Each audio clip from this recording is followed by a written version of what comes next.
Alrighty, this is the Monday directly preceding the start of the second round robin. I have some thoughts in my head that I want to try and get out as quickly as possible before I kind of forget them or before my opinion changes too drastically based on some other random fact that I see. It's really going to be pretty simple. I'm just going to focus on one thing right now, and that's 100 Thieves. And I'm going to give kind of a take that may or may not be hot depending on where you stand on 100 Thieves, and it isn't necessarily inspired by the fact that they just had a 3-0 weekend, although that is contributory. It's just something I've been thinking about for a while, and I am becoming more convinced of this as I see them play more.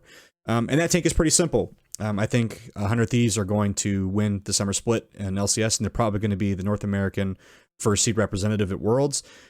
Based on what I've seen so far, I don't really think there's another team that can kind of compete with them. And I certainly don't think there's another team that's more consistent than they are right now. And this is for a variety of reasons, and I'm going to just hit a couple of them real quick. The first one being that their roster is really, really good. And by really good, I mean it's fantastic. Someday, Closer, Abadage, FBI, Hui. There's really not a lot of weak spots in that roster. They perform well individually. They perform even better as a team. FBI, Hui, best bot lane in the LCS right now. Won't change my mind about that. They're just heads and tails above everybody else. Closer, Abadage, fantastic mid-jungle duo there. And even Closer Someday, fantastic top jungle duo there. And then each individual solo winners right there. More than carrying their weight. Standout performances. Both equally deserving of player of the games in all three of the games that they played this weekend. There's really not a whole lot of criticism I can throw their way, except that they occasionally will make a random coin flip play that kind of sets them back a little bit in the game. But their coin flip plays aren't necessarily ones that will lose them the game, at least not in the LCS. Now, maybe against another World's caliber team, maybe from the LPL, the LCK, maybe they lose a game off some of those mistakes, but they're consistent right now.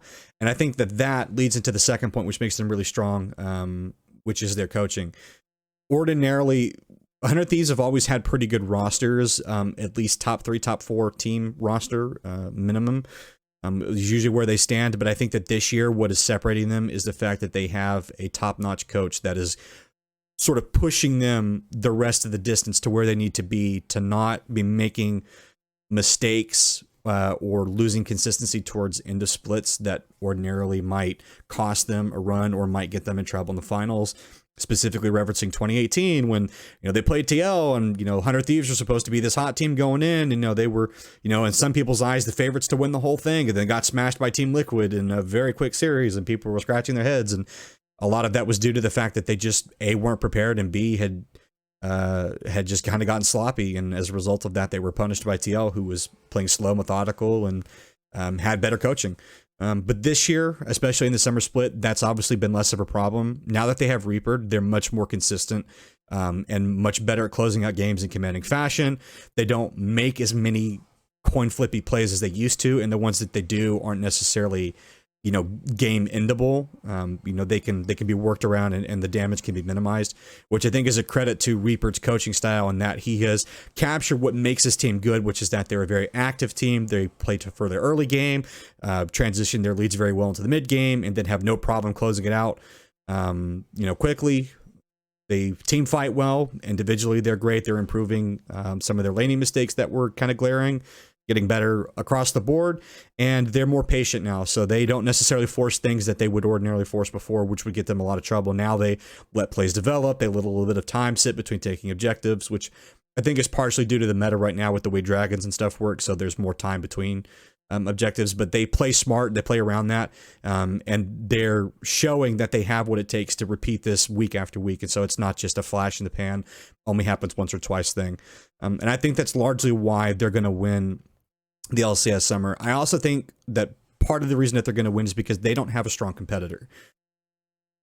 TSM is about the closest thing that's going to come to them in terms of being able to compete, but none of TSM's performances are really convincing for me. They're really sloppy. They throw away some of their leads transitioning from mid to late game.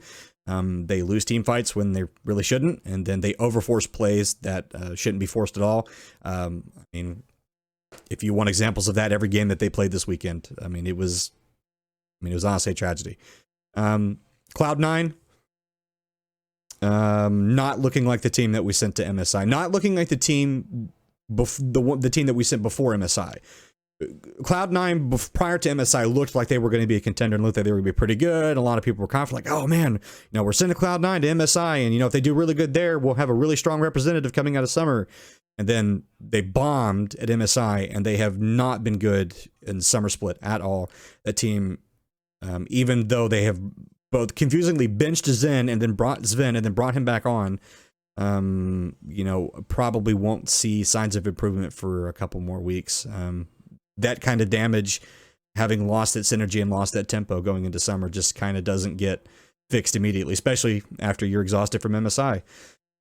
Team Liquid is the next closest thing that you would say would probably be a contender, but that organization has kind of imploded and then sort of fixed the implosion. The releasing of Jat will probably go a long way to help that. It remains to be seen what they're going to do with Alfari. I've done a whole video on that one. Regardless of whether or not they stick with Jenkins or release him or do something else and then bring Alfari back in, or if they, for some ungodly reason, release Alfari, which that's a whole nother can of worms. I think regardless, even if they could get consistency with either of those players, and obviously with Armal being brought in over Santorin, I think maybe that will help, but it's not enough to take on 100 Thieves. I would have to see more from them, and they would need to start beating teams that matter and putting together a string of performances in dominating fashion that are convincing. So right now, I just don't think that they could take 100 Thieves. If finals was tomorrow and they were in it, they would lose probably 3-0. Some people are saying Immortals. Immortals still a little bit of improvement for me. I'm not convinced. If they manage to take a couple of games off the top, top teams, I think I'll be more convinced. But that's really about it.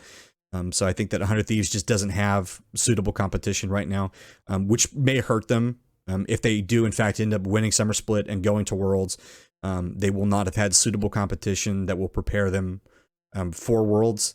So I have no even remote idea how they would do in that scenario. But kind of the end of the take, because I want to keep this video relatively short, is that I think 100 Thieves are probably going to win Summer Split, and that will be my opinion unless something drastic happens, which, given the way both the LEC and the LCS are making roster changes, like their candy at Halloween, is not improbable. I mean, Dignitas is benching Dardoch.